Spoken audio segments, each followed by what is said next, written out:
Simulan na po natin ang ating press briefing. Isang magandang umaga po sa ating lahat. Ito po si Roy Pedovelio ng Press and Public Affairs Bureau ng House of Representatives.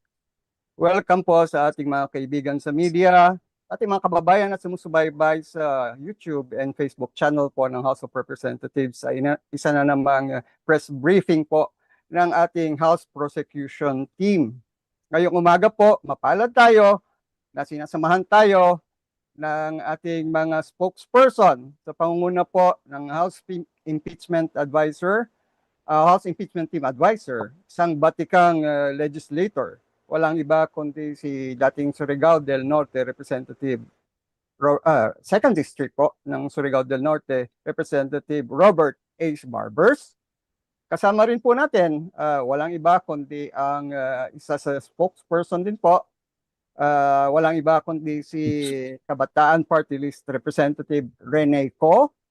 At syempre ang ating pong spokesperson din, si Attorney Benjamin J. Tolosa, who is also concurrently acting as counsel for the prosecution panel.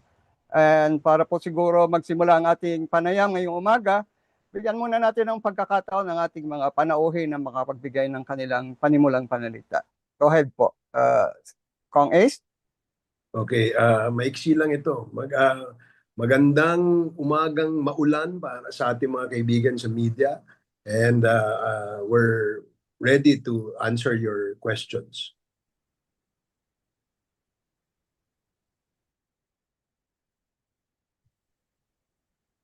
Kong Rene. Isang maulang umaga po sa ating lahat. Maraming salamat po sa lahat ng mga media personnel and syempre lahat ng mga nakaantabay sa safety of their homes. Sana po para po sa press conference ng House patungkol sa nagdaang linggo. Simple lang din po yung statement natin. Nakita naman po natin yung nagdaang testimonies from our State Auditor, Attorney Wangil.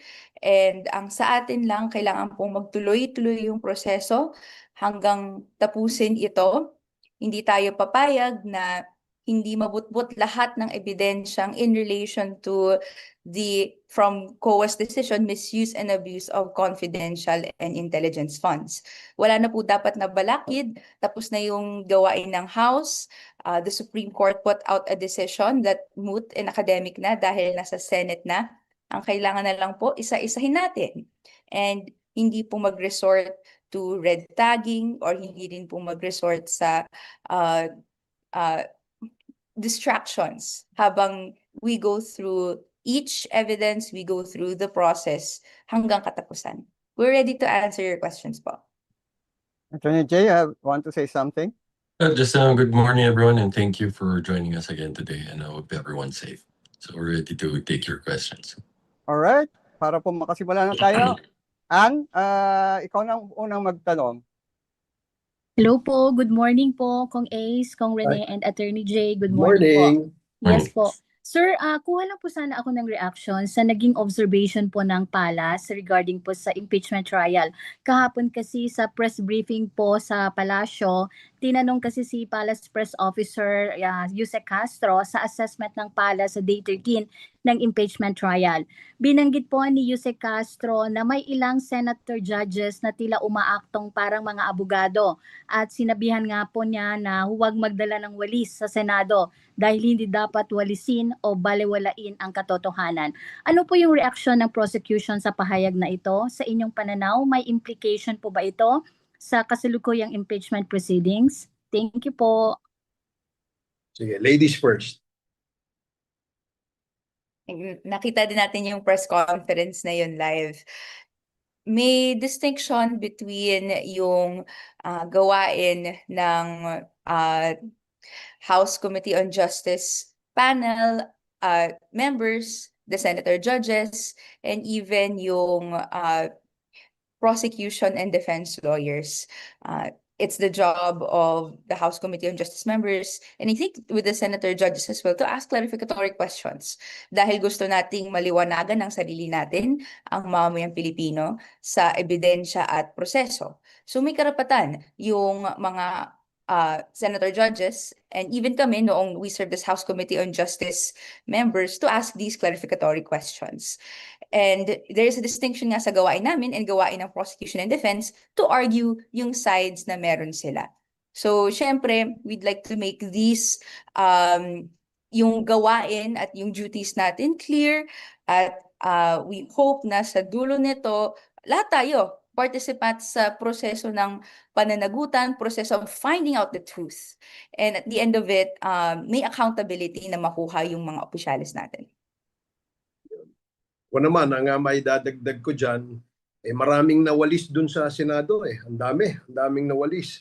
So, para sa akin, no, the judges must always be impartial, and that will not show any bias, no. Correct, dapat magtanong sila para maliwanagan, hindi lamang ang taong bayan, kundi ang mismong ating mga senator judges on the evidences being presented before them, no. Kailangan maintindihan din kasi sila ho ang maghuhusga sila yung maghuhukom but yung sa kanilang pagtatanong ng clarification hindi po dapat nagpapakita ng bias, no. Kung merong mga ganon, I think they should be reminded by the presiding officer of the rules, no. At dapat ito ay isa puso nila dahil ito ay isang malaking issue na kung saan ang national the nation, no, the whole nation is watching. Hindi lamang ho yung prosecution, hindi lang yung defense, hindi lang yung witness ang binabantayan at pinanunood nila rito. Pinanunood din nila ang ating mga senator judges. So I guess the presiding officer must remind them, no, of their duties and to remain impartial in this issue.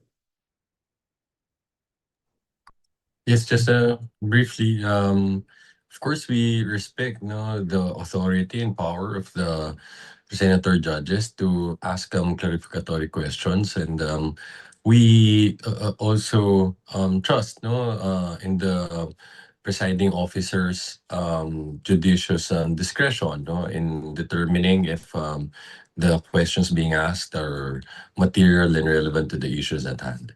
So, but I guess what's important also is we want to focus on the fact that we think our witnesses so far have been able to properly respond to these answers, and give clarity on the issues, that may be the topic of these questions. Also, sir, may observation din po ang Malacanang. Sinabi po din kahapon ni Jose Castro na ang pinaka-bias na pahayag ng senator judges sa impeachment trial, yung pinipilit po ang special disbursing officer lamang ang may pananagutan at hindi po yung head of agency na si BP Sara. Reaction po ng prosecution dito, do you share the same observation po? Thank you. Ready? Sige. Okay. Sige ho, go Sige, ahead. Jay. Really. Sige, Okay. Jay. Okay po. So, Go ahead, Jay. siguro to address this, to be safe, ang gagawin ko na lang ho, I will refer you again to the response of our witness, regarding this matter, si COA's attorney Roderick Wamil. So sabi nga ho niya, his position is liability is not on the special disbursement officer alone. In fact, higher responsibility and accountability is placed on the head of agency. And he pointed to specific provisions of the law and yung joint circular. Kung saan nakalagay ho dyan, maliwanag, na it is the head of the agency who's directly and primarily responsible for all funds and properties pertaining to the agent, to his or her agency. At nakalagay din ho sa joint circular that governs the use and liquidation of confidential funds. Ang head of agency, siya ho ang inaatasan na siguraduhin na yung liquidation process under that joint circular will be properly and strictly observed.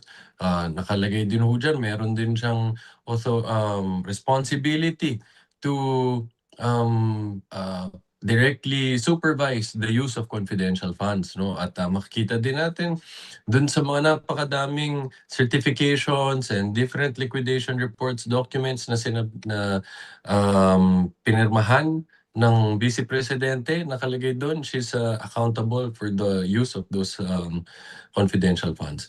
So, again, this is not my words. These are the words of Attorney Roderick Wamil, nasabi niya, ang head of agency ang mas may mataas na pananagutan dyan. Which of course, in this case, is the Vice President. Sorry. Siguro ang idadagdag ko na lang po, kilala sa jurisdiction natin or sa jurisprudence rather, yung doctrine of command responsibility. So pag may pagkakamali o kung ano man sa isang document, yung isang parang inferior government official, no, merong pa ring responsibility ang supervisor, ang superior officer. And may batas tayo tungkol dyan.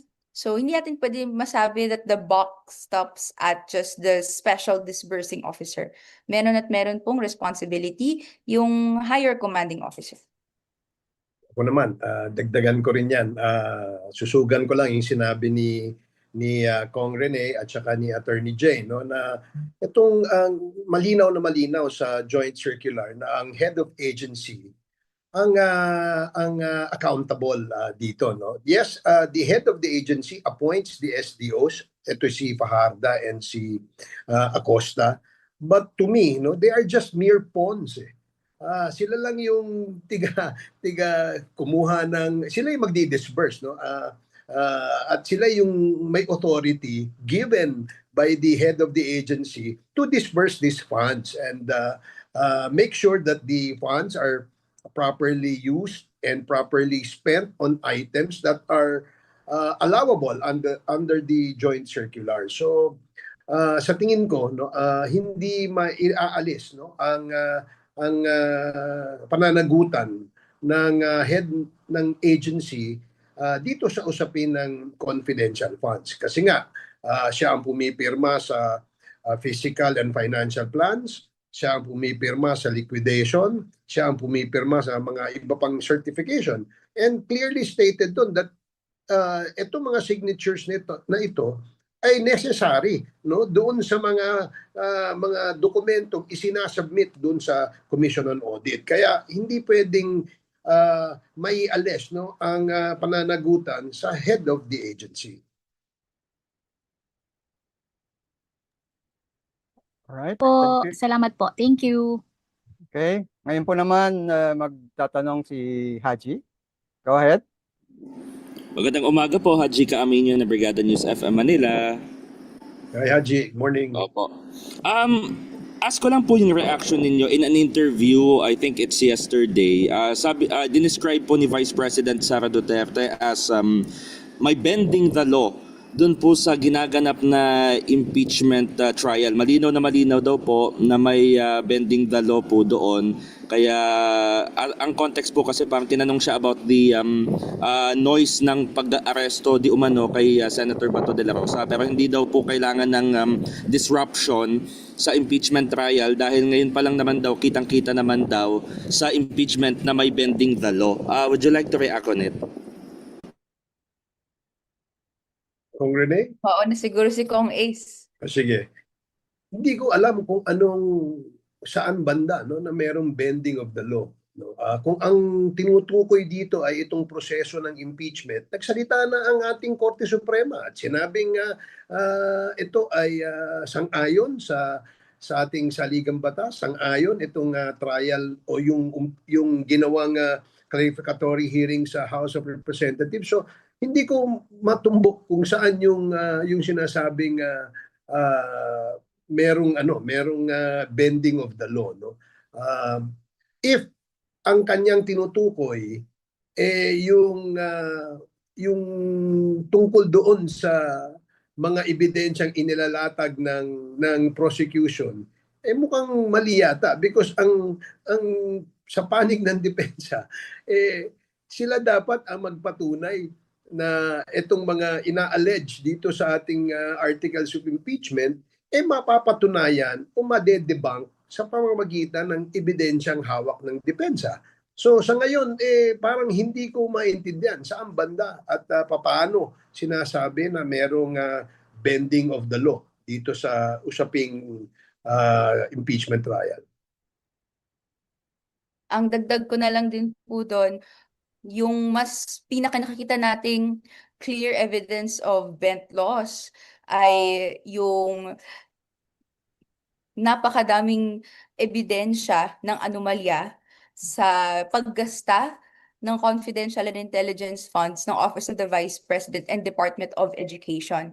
Imagine yung thousands of acknowledgement receipts submitted to support their audit report.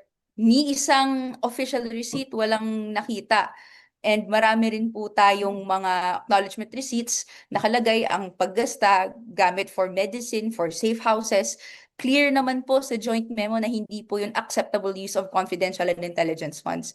If there's anything that has to be answered with regards kung paano na-observe yung law, yung rules, yung regulations, it should be VP Sara Duterte. So we look forward to later down the line, yung counter-narrative or yung defense ng legal team ni VP Sara Duterte, because as it stands, wala pa rin po tayong clear explanation kung bakit ganun kadami yung anomalya sa isinumiting mga audit reports for OVP and Department of Education confidential intelligence funds spending. Ito, mahalagang punto rin ito siguro, dagdagan ko lang yung sinabi ni Kong Rene, no? Remember, 2022 pa ito na nagkaroon ng issue tungkol sa notice of disallowance. 2026 na ngayon, no? 4 years has passed. The Office of the Vice President and the DepEd Secretary was given the opportunity, no, to rectify o i-correct yung mga submissions nila dun sa COA. And wala pa. 4 years, 2026 na ngayon. Hanggang ngayon, wala pa silang isinasubmit para patunayan na itong mga pondong ito ay ginamit talaga sa Confidential and Intelligence Fund. No? So, surprising lamang na it takes about 4 years. Well, ngayon nga, umabot na tayo sa trial. Diba? This is the perfect and the most opportune time for the Office of the Vice President to clear her name, no, by showing evidence, showing documents compliant with the joint circular na walang anomalyang ginamit o ginawa ang kanilang opisina. Pero as we speak, wala pa tayong nakikita. Napakadali naman sigurong mag-submit, no, sa COA ngayon ng mga resibo. Pero mukhang wala. They always stuck with the submissions na ang karamihan ay puro accounts, acknowledgement receipt. So medyo may malaking katanungan tungkol dyan. Okay. Last question na lang po. Can I also add something, Yes, Jay, go quickly? ahead, Attorney. Quite frankly, this is the first time I heard it, so I had to look for it, no, para accurate when I address it. Nakalagay dito sa statement, VP Duterte said, napakaklaro naman yung bending the law dyan sa impeachment na yan. Simula pa sa House of Representatives hanggang sa pagkakaroon ng 2 tao na nakaupo doon sa ano bang tawag dyan? Stage, rostrum, or elevated platform. Okay. So as pointed out by Kong Ace a while ago, no, if the Vice President is pertaining to the proceedings before House of Representatives, well, the Supreme Court, no, has already ruled on this matter. It has dismissed due to mootness the 2 petitions filed, no, before the High Court, no, to question those proceedings. No, so mismo na nga din ng sinabi, no, ng spokesperson ng impeachment proceedings. So clear, wala nang reason para hindi magtuloy-tuloy itong impeachment proceedings which are now pending before the Senate sitting as an impeachment court. No? About sa next part naman, na sinabi niya, 2 tao na nagkaupo doon sa ano bang tawag dyan. I think she's referring to the Senate President and the presiding officer. No? But with respect to that, that's an internal matter that's already been decided upon by the Senate. No? And it's clear that the Senate President has already spoken on this and explained, no, why they had the authority to do that, to designate another presiding officer. And I think more importantly, sinasabi kasi bending the law na nangyari sa impeachment. I think both parties agree that the presiding officer has been conducting, and presiding over these proceedings in an fair and equitable manner. We've heard this from the defense themselves, not complaining with the way that the presiding officer has handling matter. Both parties are in agreement, that the presiding officer has been leading this impeachment proceedings with a steady hand. Talagang wala namang pinapaboran sa mga magkabilang panig. So I don't know, saan ang panggagalingan na sabihin na may bending the law na nangyayari dito sa impeachment proceedings. Okay. Last na lang po, may patanong lang po.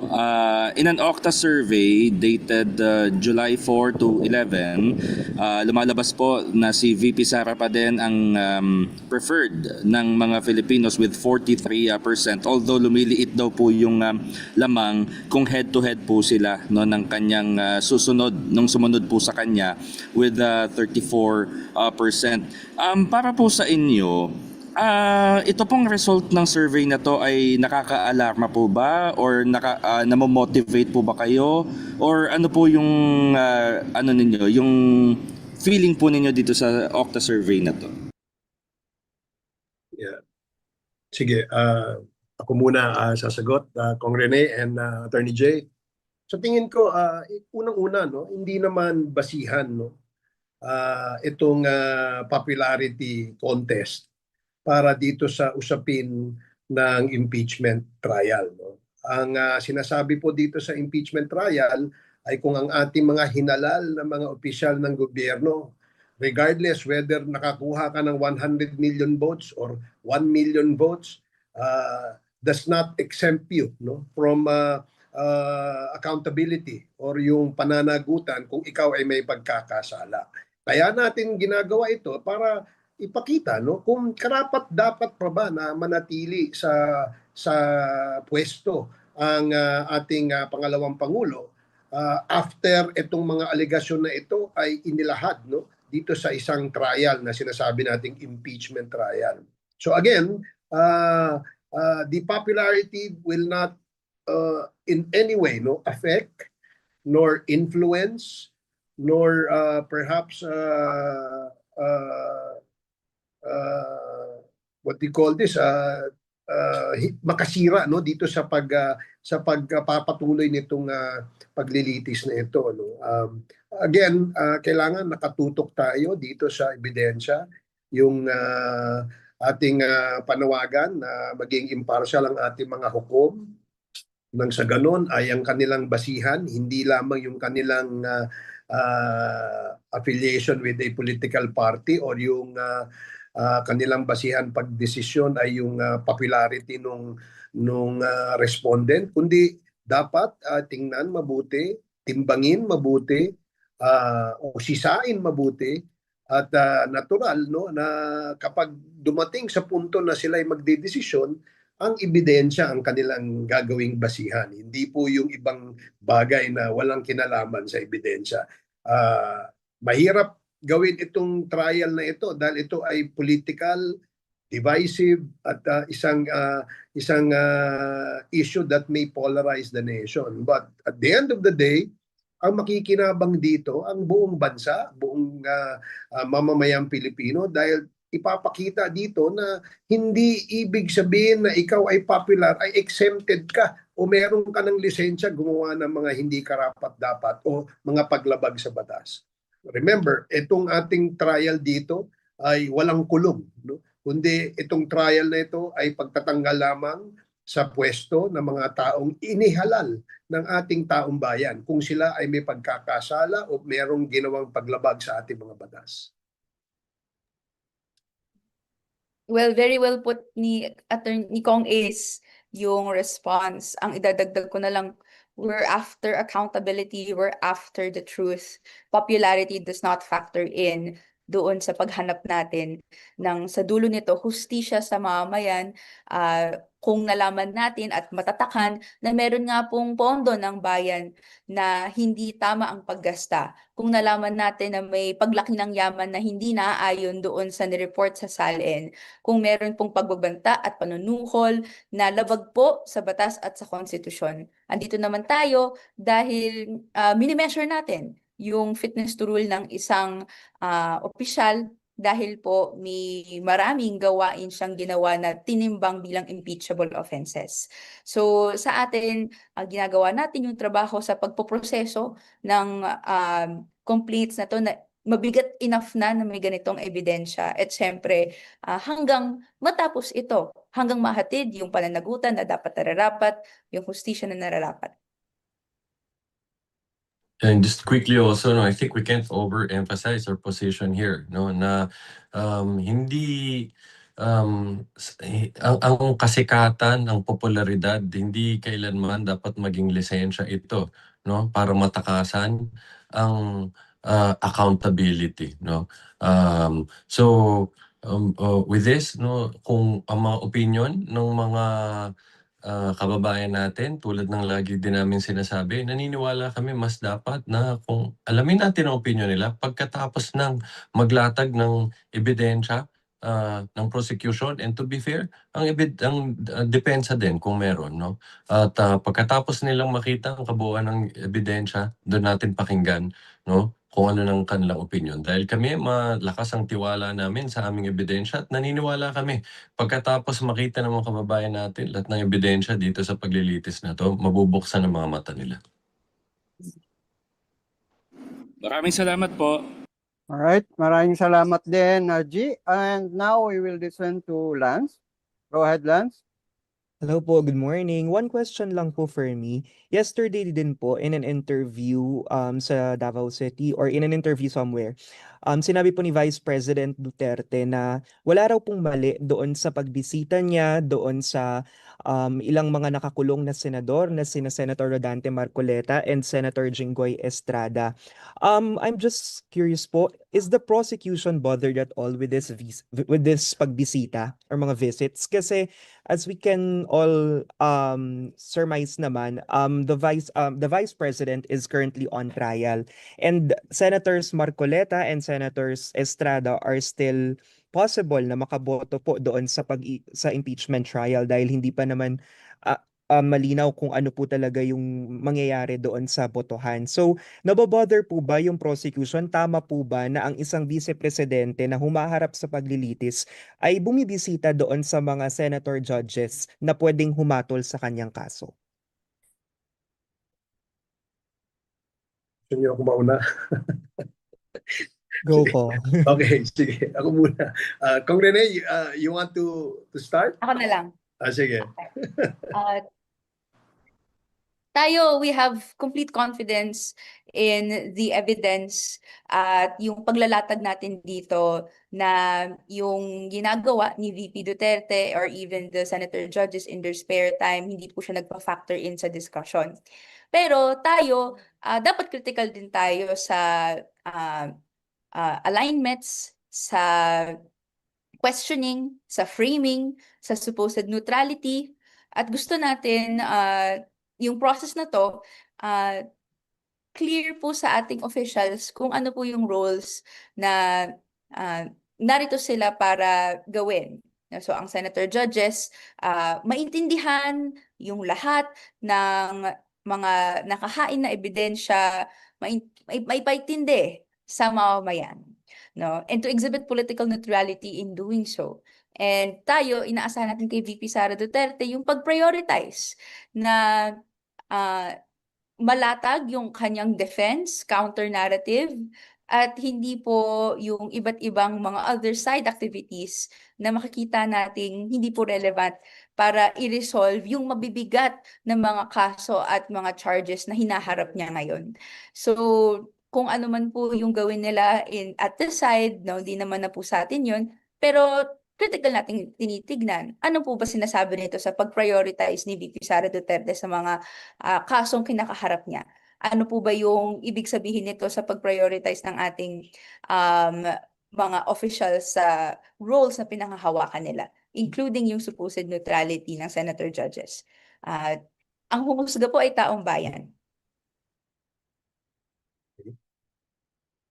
Ako naman, ang may dadagdag ko dyan kung ano yung sa tingin namin yung pagbisita, well, karapatan ng kahit sino na bisitahin yung kanilang kaibigan kung ito kung ito'y nasa loob ng piitan o ano. It doesn't really matter and does not even affect the issue at hand. No? Sa aming paniwala, karapatan niya yan, bisitahin yung kanyang kaibigan. Nagkataon lamang na ang kanyang binisita ay mga senator judges, no? Na sa kasalukuyan ay hindi nabibigyan ng pagkakataon na sumali dito sa impeachment trial na nangyayari sa Senado.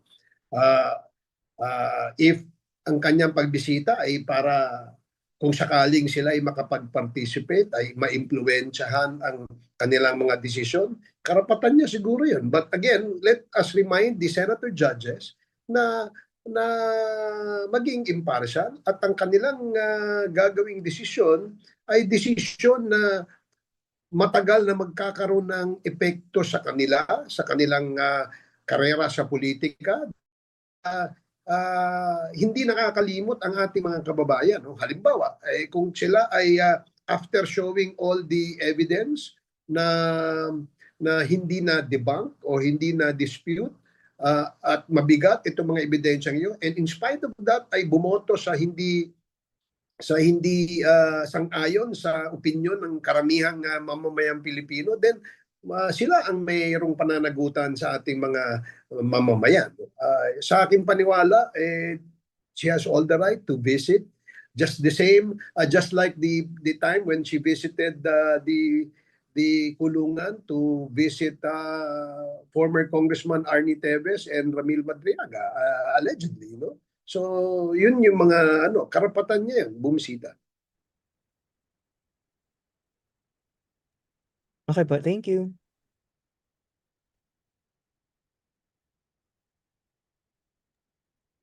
Now na Vel, it's your turn. Okay, good morning po, Kongs. For Kong Ace Barbers po, Yes. in an interview kahapon po may 4 na ex-Marines na binawi yung mga statements nila. And isa po kayo, I believe, dun sa mga nasa listahan nila na nakatanggap daw ng malita along with other Kongs. Your comment on this po? Well, unang-una, para lang sa kaalaman ng lahat, ako ang una nag-file ng kaso, no? For libel and cyber libel dito sa mga Malita boys, no? At saka si si Attorney Baligod, no? So finailan ko sila ng libel at cyber libel, and sunod-sunod, no? Ang ating mga kasamaan sa Kongreso na nag-file din ng kaso. Sa aking pagkakaalam, no, nung lumabas itong video na magre-recant yung 4 doon sa 18 Malita boys, ako'y natutuwa dahil lumalabas na yung katotohanan. Sila mismo nagsabi na merong nagtutulak sa kanila, merong gumawa ng kanilang joint affidavit, at merong nagsasabi sa kanila na ito ang sabihin. No? Hindi ba nakakabahala yun? No? Kaya nga pakiusapan natin itong 4 na ito na dapat siguro mas maging matapang pa kayo. Pangalanan nyo sino yung mga yan, no? At kung kayo ay may ebidensya, ipakita nyo na itong sinasabi ninyo ay may katotohanan. Nang sa gano'n naman, hindi naman maapektuhan, no? Itong mga taong pinangalanan nila dun sa kanilang joint affidavit na na malakas pang ipinahayag ni Atty. Baligod. Oh. So yun. Do you think po this will prove or strengthen your credibility as part of the PROSEC team along with Kong Jinky and Kong Laila na nasa list din? Well, yes, I believe so. No? Bakit? Kasi unang-una, kasinungalingan eh. Wala pang bumabaliktad na 4 na Malita boys. Meron ng inconsistency sa mga pahayag nitong mga 18 ito, no? Pati si Atty. Baligod, no? So, alam mo na merong pagsisinungaling, alam mo na merong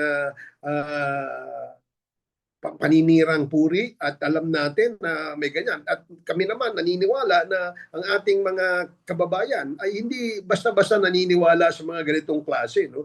Kaya nga tamang-tama na bumaliktad itong mga kliyente ni Attorney ni Attorney Baligod, no? Bumaliktad na at nagsasabi na ngayon ng mga katotohanan.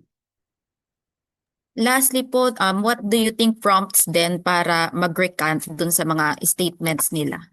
Well, the only thing I can think of is probably konsensya, no? Nakonsensya sila dahil apparently, no, dun sa kanilang pahayag dun sa kanilang pagre-recant, pinangakuan sila kung ano-anong mga pangako, no, na 2 taon daw silang hindi na maghahanap buhay dahil bibigyan sila ng pera, bibigyan sila ng proteksyon. Pero ngayon it seems, no, na lahat ng pinangako sa kanila pagkatapos nila makapagsalita at inihayag ni Attorney Baligod, so nagkaroon ngayon ng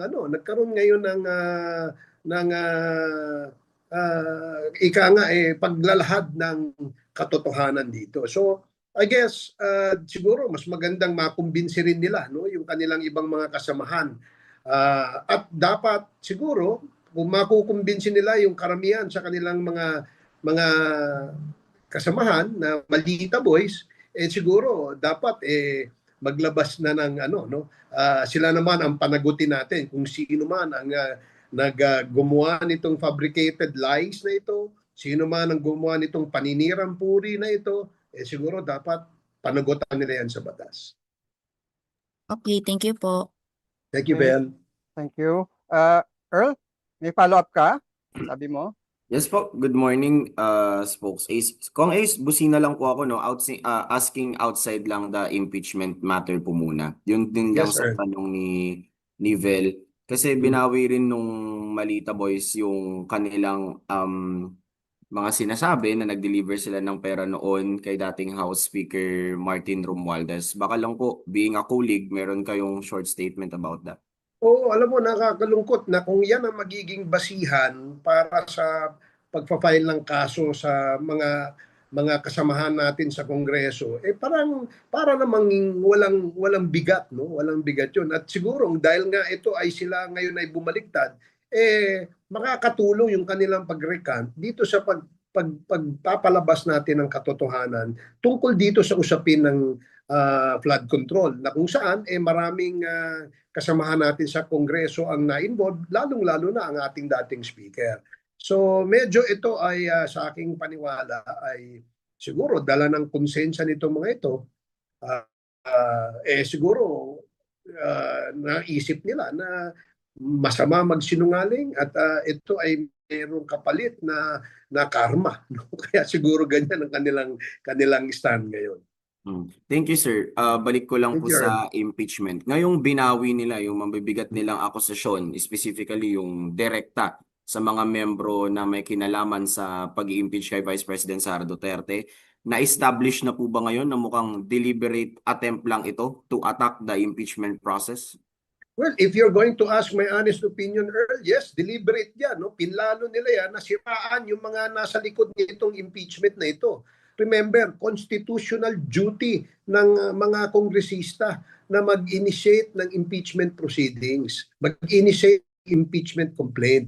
At ito'y dadaanin sa proseso na ang tawag natin ay due process, no? Na binibigyan ng pagkakataon ang inaakusahan ng oras para magpahayag siya ng counter dito sa mga usaping ito o dito sa mga allegations ito. So obviously para sa akin ito ay bukod sa paninirang puri na gawain naman ng marami diyan, no, na siguro bayad yan, no, na mga lalo na diyan sa social media. Sumikat itong social media, ang daming magaling So naninira na sila at nagpapahayag ng kanilang opinion tungkol dito sa impeachment ito. And ang pinaka nakakalungkot, nagpapakalat pa ng fake news kagaya nito, no?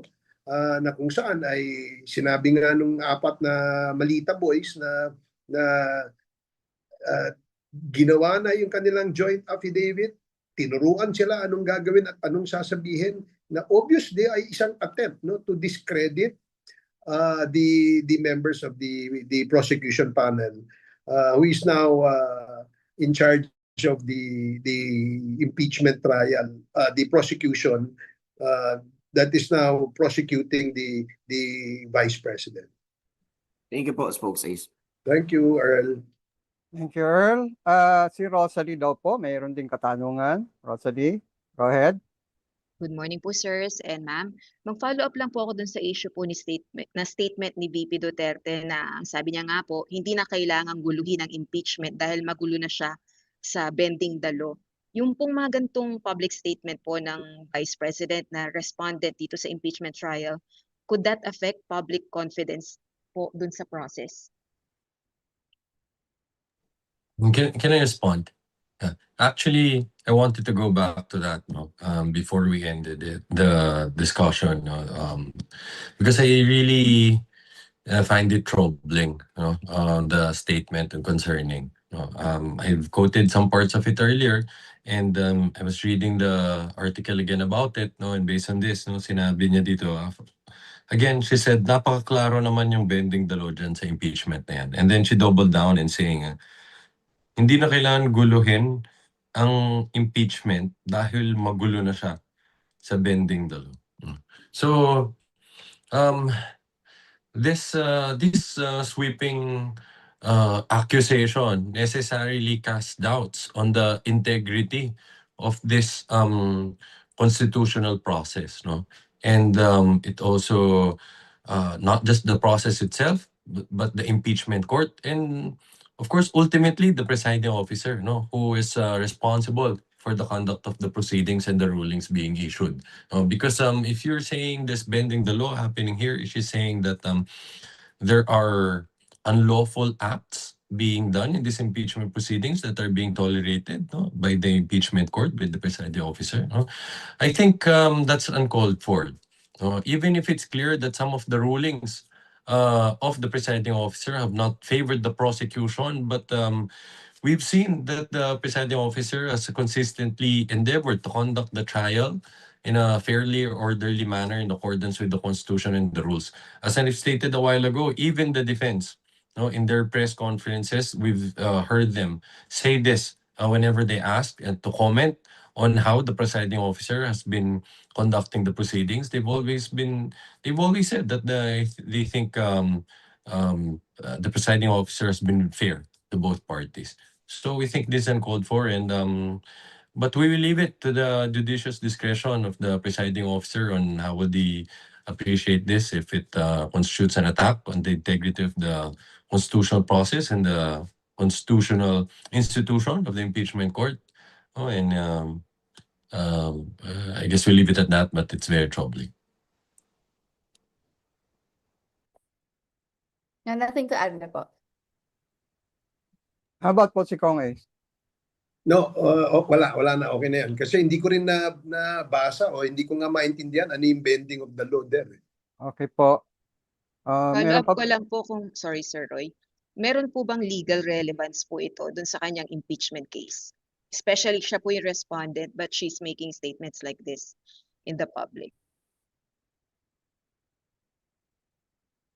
Well, ako, tingin ko,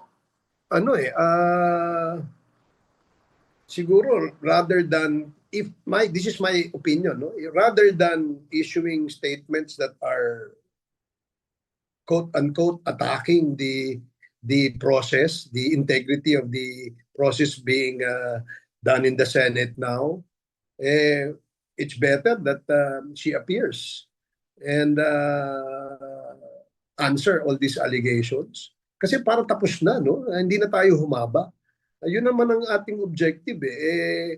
Imagine, 2022 pa ito.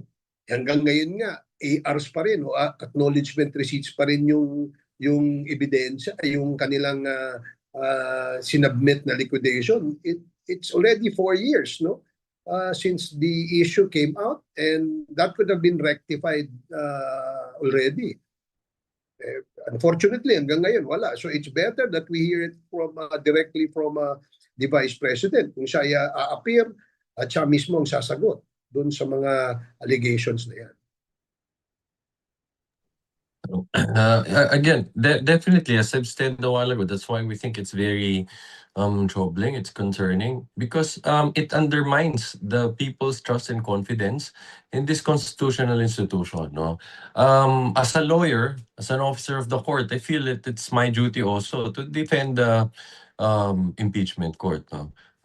Dahil malaki yung problema yon, no? Kung ang mapapaniwala ang mga kababayan natin na hindi maayos ang nangyayari dito sa impeachment proceedings, no? Dahil merong madaming paglabag ng batas na ginagawa dito sa impeachment proceedings, mahirap po yan, no? Kung mawawala ng tiwala ang mga kababayan natin dito, no? Sa proseso na to. And quite ironically, no, kumbaga dapat, I'm sure the Vice President should know that she should respect this constitutional accountability mechanism, no?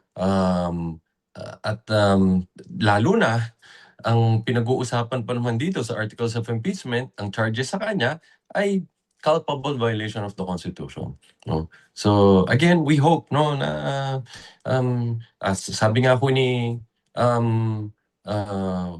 Chair Ace Barbers, no, instead of attacking the integrity of the institution and the proceedings, baka mas maganda ho siguro sagutin ng diretsuhan yung mga mabibigat na accusation dito sa articles of impeachment.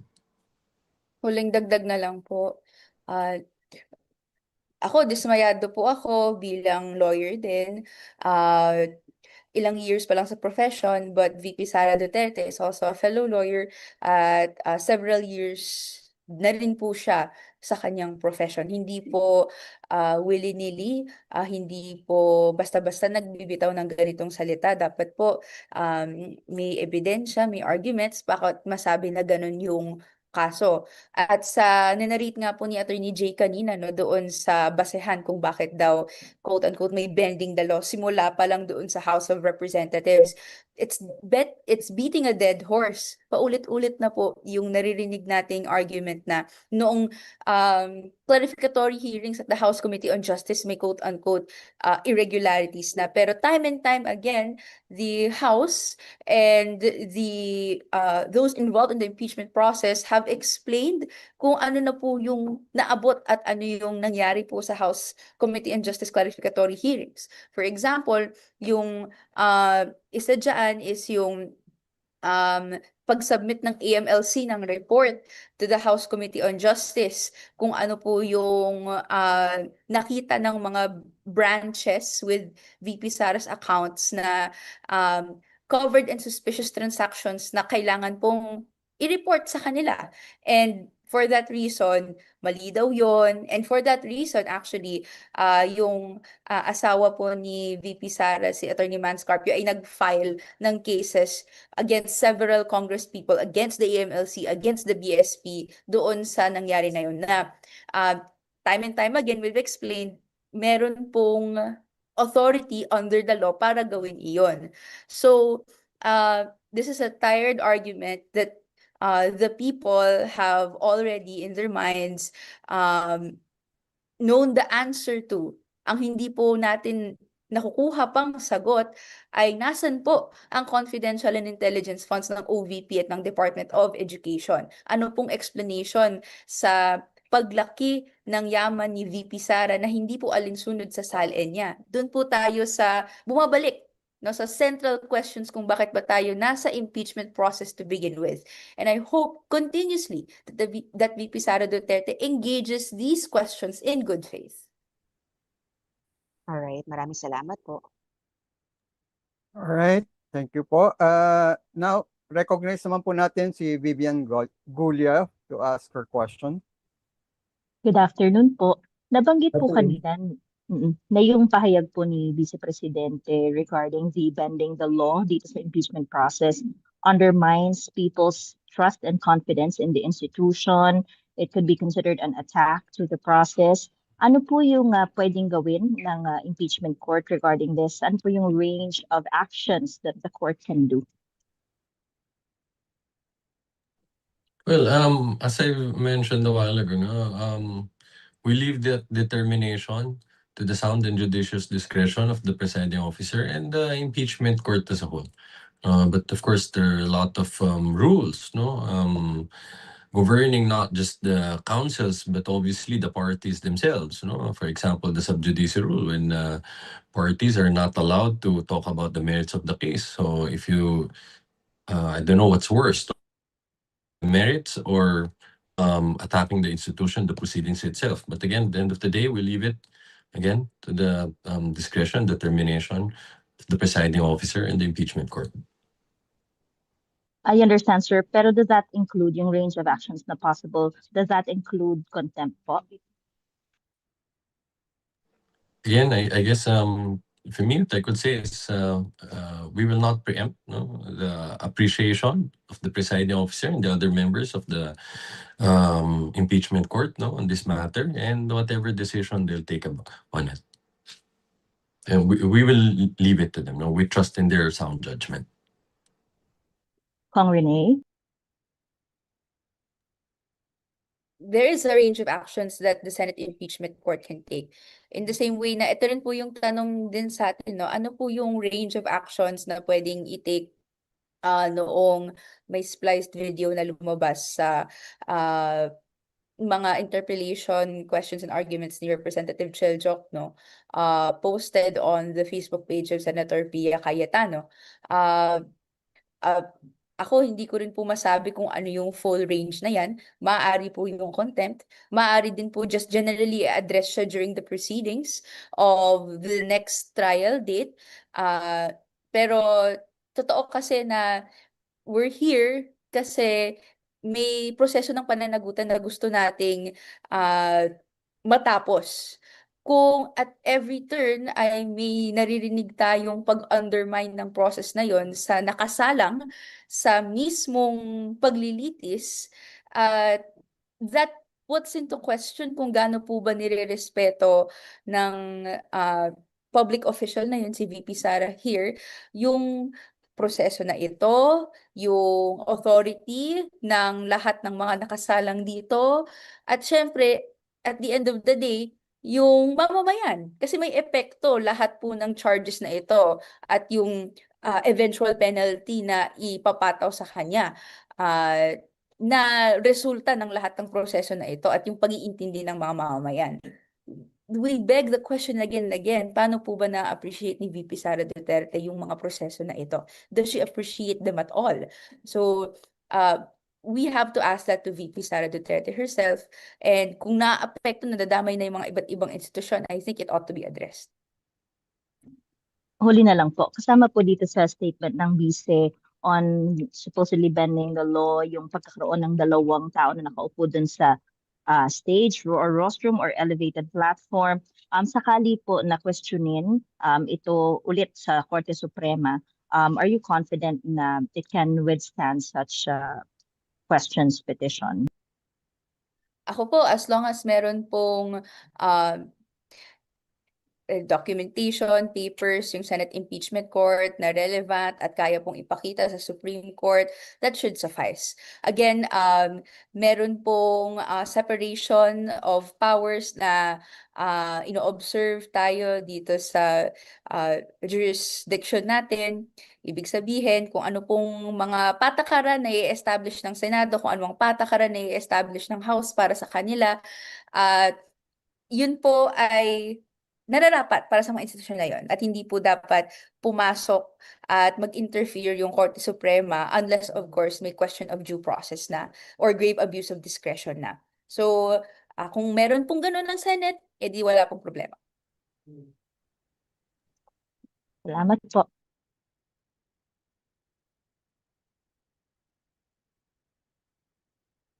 Thank you, Vivian, sa yung questions. Since wala pang ibang gusto ulit magtanong, but we can give Vel another crack at asking her question. Okay. One question lang po. Napabalita lang po earlier na umalis si Kong Leviste and Senator Loren Legarda sa bansa as per NBI.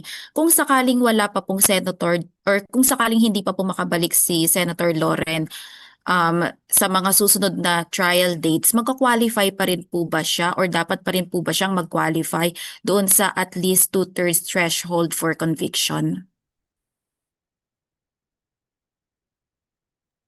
Siguro ako po, for now, wala tayong nakikita na effect ng pagpunta ni Senator Loren at ni Congressman Leviste sa threshold. So that will come at the end kapag nailatag na ng prosecution at defense yung ebidensya na gusto nilang i-present. At sa dulo naman po, whether conviction or acquittal, yung Senate ang magde-decide kung paano nila i-handle, ano pong bilang nila, anong rules po ang applicable. For now, nagtitiwala tayo na all hands on deck sa pagbutbot ng ebidensya at syempre pagpapaintindi nito sa sarili nila at sa mamamayan.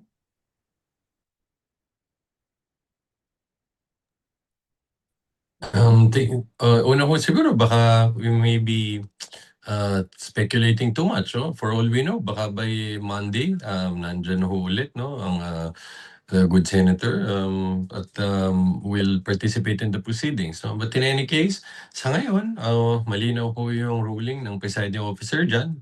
2/3 means 16. So meaning, kasama na nga ho doon, madami namang at the time that statement was made, madami naman hong ibang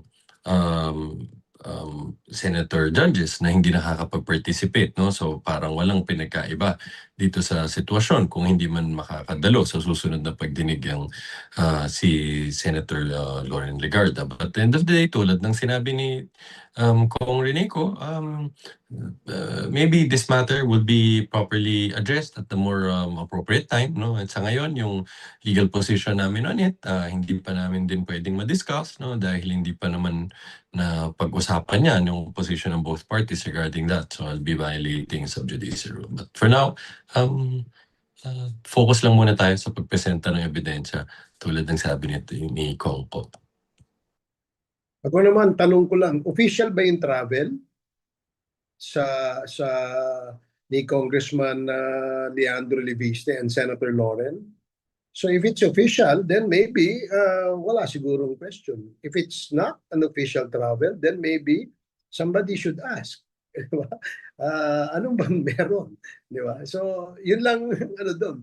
Now, the threshold, no, yung voting will come at a proper time. I guess both camps, both panels, prosecution and the defense are already maybe preparing a petition before the Supreme Court, or maybe other groups that are also interested in knowing ano ba yung threshold kung merong mang pagbabago. But the ruling of the presiding officer in the beginning of this trial stays. No? Sinabi niya na 2/3 of all members, meaning 24 ang ating senators sa ngayon, so 16 pa rin. Unless this is changed by the Supreme Court. Okay, thank you po. Okay, thank you very much, Vel. And since mukhang wala nang may gusto magtanong, I think quoting Attorney Lorna Capunan, we should know when to end. Pero to give a fitting conclusion po sa ating press briefing, siguro magandang bigyan natin pagkakataon ng ating mga panauhin to give their parting word, lalo na po kung anong aasahan ng ating mga kababayan sa pagpapatuloy po ng impeachment trial sa susunod na linggo. Go ahead po. Sige, si ladies first. Ako po, relevant din po yung usapin ng budget ngayon dahil in a few days, inaasahan po natin na marireceive na ng House of Representatives yung National Expenditure Program. Makikita ulit natin kung andyan yung confidential and intelligence funds, gano'n na po ito kalaki. Meron din po ito yung Office of the Vice President and the like. So ang sa atin, hanggat nandyan naman yung proseso ng pananagutan, dapat tayo nakatingin, nakasubaybay, at sa dulo nito, no, nandyan pa rin yung panawagan natin na kung anumang budget na nakalaan, dapat po pumunta to sa serbisyo ng mamamayan, hindi po sa kung saan-saan. And kung hindi po ma-justify kung saan po pinunta itong confidential and intelligence funds, dapat po may pananagutan. So I hope these discussions not only shape the impeachment process moving forward, but also yung budget process that we will be undertaking for 2027 dito sa House of Representatives. Yun lang po, maraming salamat po. I hope we have a good day today. Okay. Ako naman, ulitin ko lang, no? Kasi since 2022, it seems that wala pa ring sincere effort to liquidate. Kasi 2026 na ngayon eh. At kung meron talagang recipient, yung confidential and intelligence funds na yan, ang tanong lang lagi na namumuo sa isipan ng ating kababayan ay bakit acknowledgement receipts, no? Ay kung pinapalabas na meron ding typo error doon sa mga dates na sinubmit kasi mukhang isang taon bago nag-submit ng records eh. 2022 ang confidential fund na ginamit pero 2023 no, a year after bago nagkaroon ng liquidation kasi it is indicated in the dates of the ARs or the acknowledgement receipts na isinubmit nila, no. Until now sa aking paniwala, no single piece of liquidation na isinubmit nila acceptable per the joint circular, no? Kasi kaya nga nagkaroon ng red flags, kaya nga nagkaroon ng AOM, nagkaroon ng notice of disallowances kasi lahat ng sinubmit for the last 4 years ay hindi acceptable and in accordance with the joint circular. Alam naman natin na yung ating Vice Presidente ay abogado, yung kanyang Chief of Staff sa OBP, abogado, yung kanyang DepEd Chief of Staff, abogado rin, no? And yet the liquidation requirements which are listed or spelled out in the joint circular were still not followed, no? So bakit ganun, no? Hindi pa rin na ano to. Ito ba ay deliberate na paraan para to create confusion? So issue iyan ang tingnan nating mabuti, no? Dalawang AOMs ang na-issue. And until the second AOM, no compliance was i-submit ang resibo. Kung merong mga taong gumamit ng ibang pangalan pero nakatanggap ng pondo, meron pong kaakibat na report yan, no, na dapat isinasubmit in a sealed envelope at doon natin makikita, no, kung ano ba, naging successful ba yung intelligence and surveillance gathering nila kasi gumamit tayo ng pondo ng bayan eh. So dapat tingnan natin yon. Yun ang mga sinisilip natin. This has nothing to do with politics, nor not even 2028. Because 2022 pa ito. Hanggang ngayon ay hindi pa rin nasasagot. Gusto lamang malaman ng taong bayan kung anong katotohanan sa likod ng usapin tungkol sa confidential funds. Sa akin lang, very quickly again, no, inanyayaan ho natin lahat ng mga kababayan natin na tunghayan at subaybayan ho natin itong mga paglilitis na napaka-importante dito sa impeachment proceedings. So sa susunod na linggo, asahan ho natin ang pagtuloy ng pagtestigo ni Ms. Sailin Del Campo, no, na siya po yung magtutuloy doon sa storya na nakita na natin sa testimonya ni Attorney Wamil. So siya po na yung magpapaliwanag ano yung nangyari, no, dito sa mga usapin ng mga issuance ng AOM at pagsumunod na no, notes of suspension and the notes of decision, no, dahil sabi nga ng Mr. Wamil at some point 2024 he left, so siya po ang sumunod. After niyan, tatawagin naman ho natin yung mga senior disbursing officers na si Ms.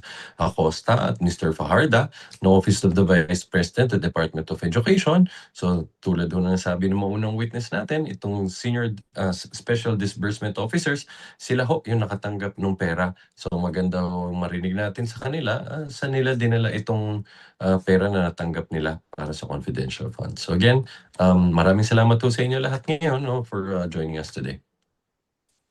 On that note po, salamat sa ating mga kaibigan sa media na sumama po sa atin sa panayam na ito ngayong araw na ito. Sa ating mga kababayan na patuloy ding sumusubaybay sa mga isyong ito sa ating Facebook and YouTube channel. At syempre, pasalamatan natin ang ating mga panauhin. Walang iba kundi si Congressman Ace Barbers, Congressman Rene Co, at Attorney Jay Tolosa, mga miyembro po ng impeachment team, ng buong impeachment team ng House of Representatives, your House of the People. Magandang tanghali. Maraming salamat po sa ating lahat. Ingat po tayo. Thank you. Yes po. Stay dry, Salamat. guys. Bye, sir. Stay dry. Happy Yes, sir. Friday. Bye, sir. Jay, Thank you. Rene. Yes, sir. Ingat po, sir. Thank you. Thank you. Thank you, everyone. Thank you.